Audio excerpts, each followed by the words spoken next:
ये इसने ऐसे कपड़े क्यों पहने? ये अलग ही नमूना है। हस्बन अल्लाह। अस्सलाम वालेकुम वरहमतुल्लाह। मैं जाकर उरूज को देखती हूँ।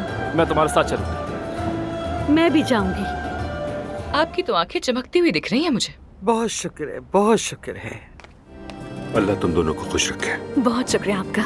शुक्रिया आपका अंकल।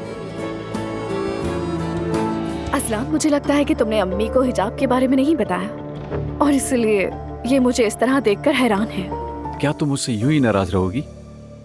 तो और मैं क्या करूं? तुम्हारी बहन की शादी में मैं नहीं जा सकी। देखो जिमल, मैं तुम्हें पहले ही बता चुका हूँ कि बात तुम्हारी नहीं है।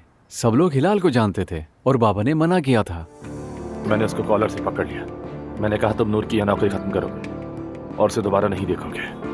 तो फिर निकालने के बजाय उसने उसकी प्रमोशन कर दी। ठीक है जाहिर है नाइला ये मामला छोड़ने वाली नहीं है, तो हम एक काम करते हैं, वो डीएनए टेस्ट करवा लेते हैं। ठीक है नाइला, और तुम पर बिला वजह चोर का लेबल भी नहीं लगेगा। क्या वाकई में?